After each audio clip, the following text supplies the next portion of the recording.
Zenless Zone Zero has become my favorite gacha game of all time, and I am quite addicted to it. And here I'm going to talk about why this game is very different from a lot of gacha games and why this game is so addicting.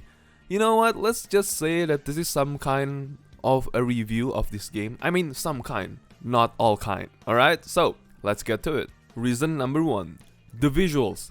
You cannot deny that this game is visually stunning. It's not that it is super realistic, but the art style of this game and the art direction of this game is just stunning and very eye-catching. Take a look at the details all the characters have. Even when someone is not interested in an anime game like Genshin Impact, some of them would actually want to try this game because how beautiful the art direction is. It is set in a modern future, some with cyberpunk-ass aesthetics, and very stylish for sure. It's like when you see Persona 5 Royale, you see that, oh my god, this JRPG is very stylish, and you know what, actually I want to give it a go because it is very different. And of course, one of the examples again why this game is visually stunning is the impactfulness when you attack and hit an enemy. And I can actually give you the reason why this is very good in this game and very appealing to a lot of people.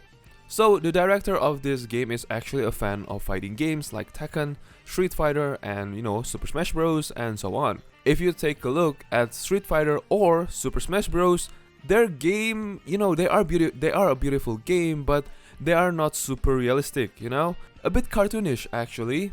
But when they punch, when they kick, when everything hits, the impactfulness and the style they have from the punches are very satisfying and rewarding, and they are so impactful.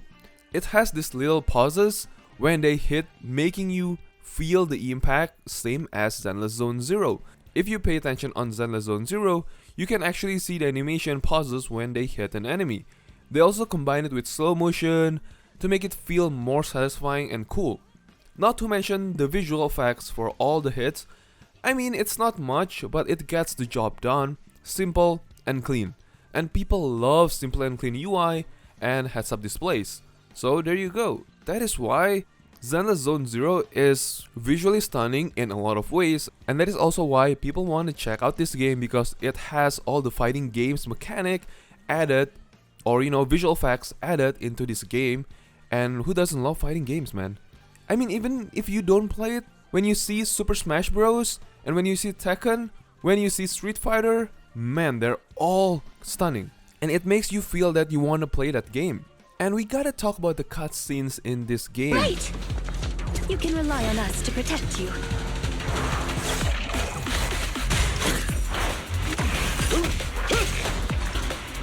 This way, please.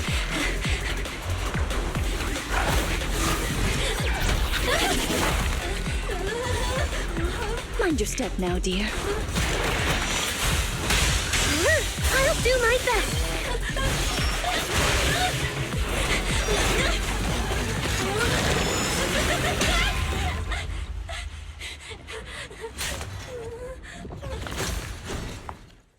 They're all very good. They are so animated, full of crazy angles, the expressions of all the characters in the cutscenes, and they actually showcase the fights without creating annoying cuts.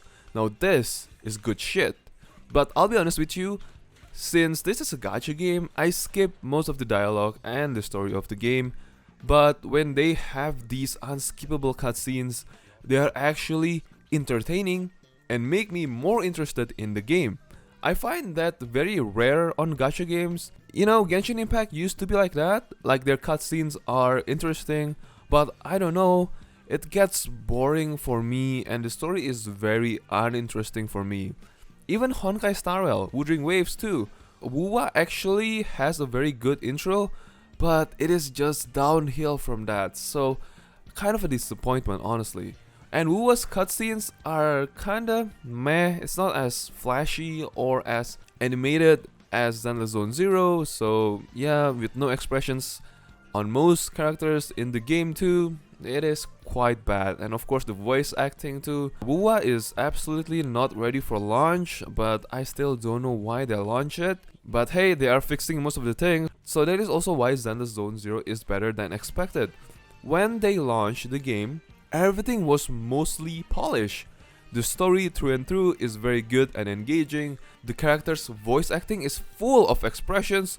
Overall, the story is quality and is very consistent. And man, I like that a lot in a lot of gacha games. And surprisingly, this game feels alive. All the area in the towns are full of people, and we can mostly talk to most of them in this game. And then we can buy this and that. It is very nice. I love this game. Alright. So yeah, it is very nice to play this game. But when we are speaking about a lively town, it will of course impact our performance. But in this game, the performance is really good. And of course, I play this on PC, never on mobile. So I know some mobile devices had problems with it when launched because there are no background, just black screens with the character shading and whatnot.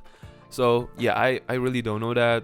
But in my playthrough with PC, I had no problems at all. And other than a UI bug and maybe a not sync translation with the voice acting, but that's pretty much it. So this game on PC is top tier. There's no stuttering, smooth gameplay overall, and most importantly, no FPS cap. Wuthering Waves, yeah, I'm looking at you right now. And this is also one of the main reasons why ZZZ is a lot better than expected. You didn't expect everything to be working on the get-go, but man, ZZZ made it work. Everything. Even the performance, that is the most important part of the game, because this game is an action game and you need a good performance and no stutters to, to parry, to do all these amazing combos in the game. Of course, speaking of parries and whatnot and the gameplay, let's talk about it. Yeah, the gameplay in this game is, for me, it is exquisite. Some say it is a button smasher, and yeah, sure, they are not wrong, since this game is heavily inspired by fighting games, and if you take a look at fighting games, they're all button masher, but it's always satisfying and rewarding when you get into the flow of the combo, and this game is no different. Once you get into that chain attacks and parry and dodging and get into the flow with all the characters' resources, goddamn, you are having a very fun time in this game. I still cannot believe that this game is simple, yet satisfying and rewarding. Honestly, I was very skeptical when the gameplay trailer of this game is released. I was thinking to myself that this game's combat is super repetitive, but actually, it's just the player playing this game without any finesse. That's it. You as a player or as a gamer should try to combat yourself and you will feel the impact of the game. The game is really inspired by fighting games and you can feel it. This game has parry, perfect dodge, and chain attacks. Pretty awesome, honestly. Now, the weird part about this game is that elements.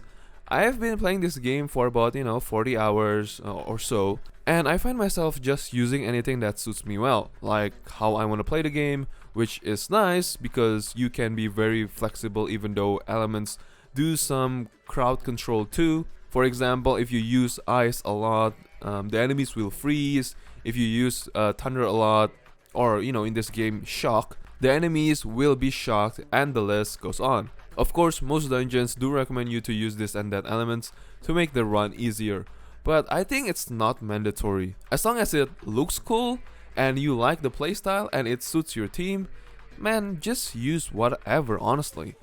But there are also attack types in this game. Now, for me, this is very important. I think this is more important than elements. So you have your standard DPS, and then you have stun, which is the one, CCing the enemies, and usually will break the character faster so you can use chain attacks, and anomaly for getting that element debuff faster, and one more support to amp up your damage or CC. Not credit card, okay? Crowd control. And I think this is more important than elements because if you have the right type in your setup, and usually it consists of DPS, stun, and support, you will break the enemies a lot faster to do chain attacks and gain your ultimate faster. So more DPS to clear everything faster than before. That's basically it. Because I did an experiment run where I ran everything with DPS and the other one with the optimal setup. Damn, I was having a blast with the optimal setup because you can chain attack faster and not just mashing one button all the time. If you use only DPS, you will find yourself having a hard time playing this game and just mashing one button most of the time.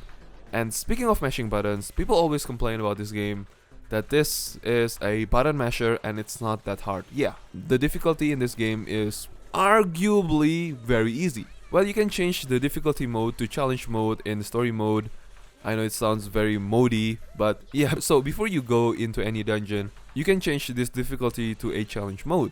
But honestly, it doesn't matter whether it's challenge mode or not, it is still pretty easy, but not everything has to be hard to be fun, right? And this is coming from a guy who loves hard difficulty in many games. I've completed FF7 Remake on hard difficulty, I've completed Spider-Man in what is called Nightmare difficulty, or yeah, the new game +1 difficulty. I forgot the name, it's been so long. And I completed the Final Fantasy 15 in level 1, so hey, kudos to me. So yeah, this game is fairly easy, but it is still very fun, and it doesn't have to be hard to be fun, like I said. But I wish they add some quality of life changes in the battle, so we don't have to mash buttons all the time, because in many roguelike games or some fighting games, they have the option to toggle rapid fire. It means that if we hold down the button, they will continuously press the button for us, not only holding down the button. One of the example is Hades 2. Hades 2 did a good job at this, where they have hold down button for attack, but still added this anyways. And the AI will use the hold down attack at the end of the combo, so we can still do all the combos despite having this rapid fire system. So please, MiHoYo, make this happen. We all need this, because man, mashing buttons, repeatedly all the time, it gets tiring. It really does.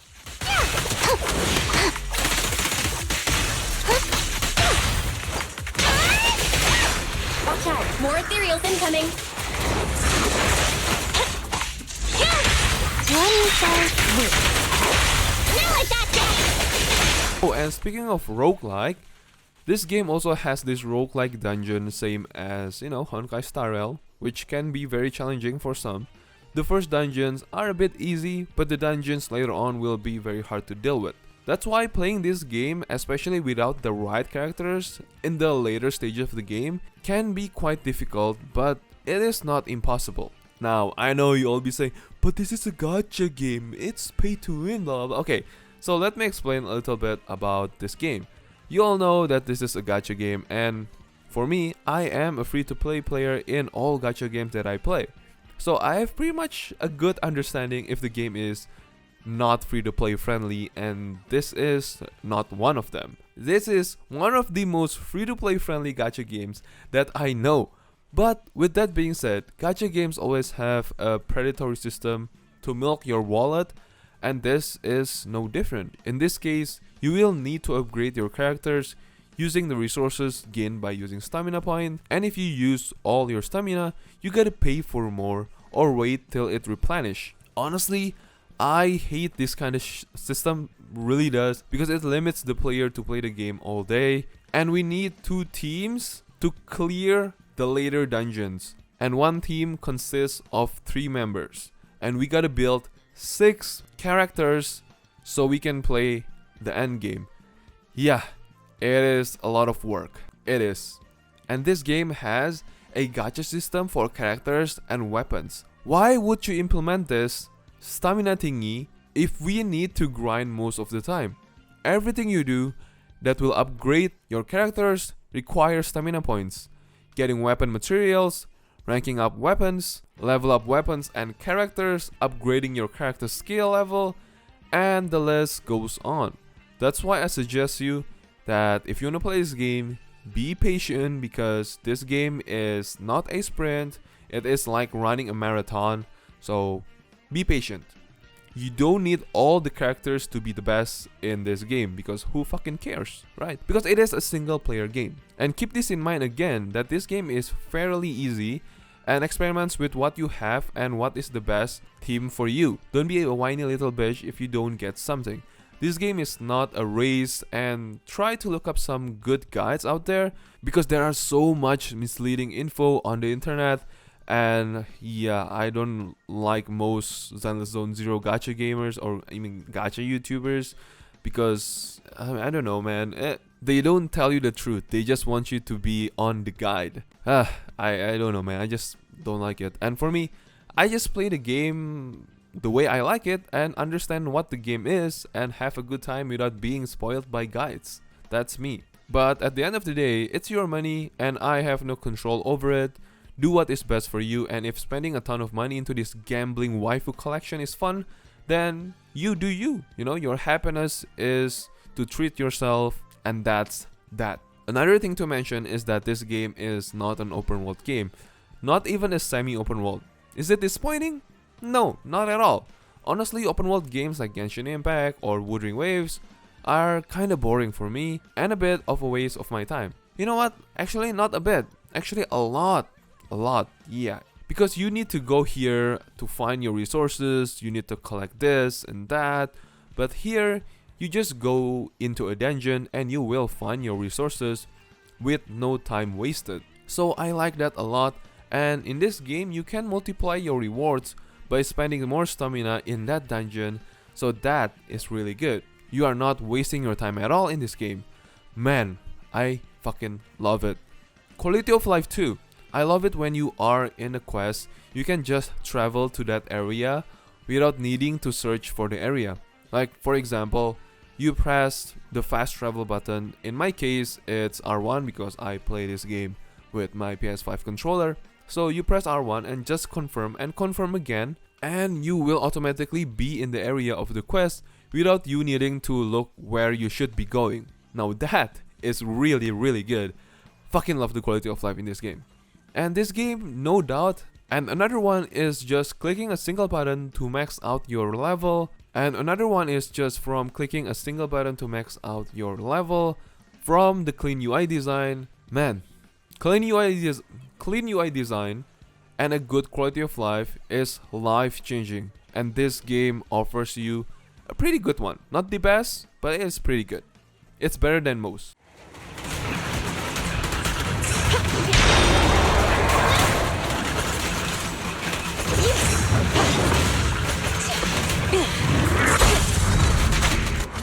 Well, for multiplayer, I don't think this game has multiplayer at all.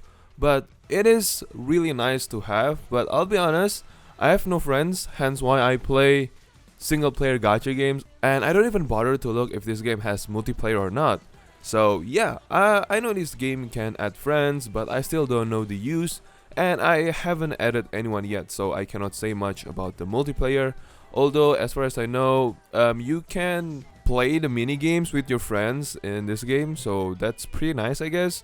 And being this is a live service game, some things are gonna change, maybe some bad things that you don't like are gonna be updated, and maybe you will like it or hate it even more.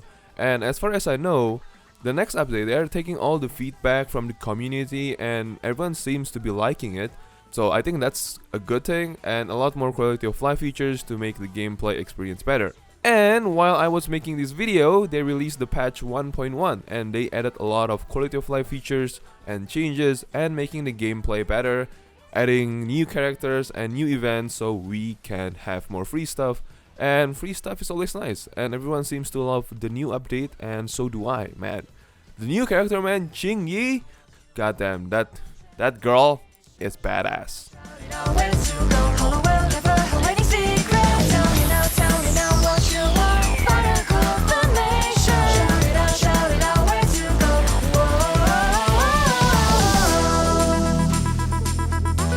Now, what is Zenless Zone Zero to be specific?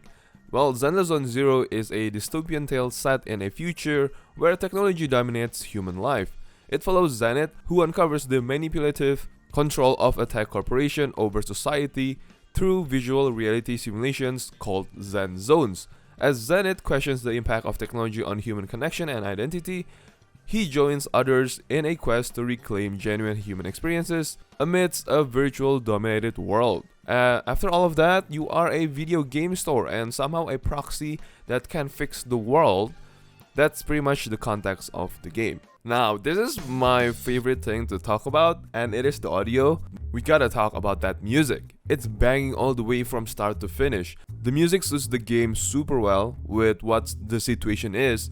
Like when there is a mystery, the music goes into this exciting and mysterious kind of way. Well, I don't know how to explain it, but when you listen to it, you get the idea what I'm trying to say here.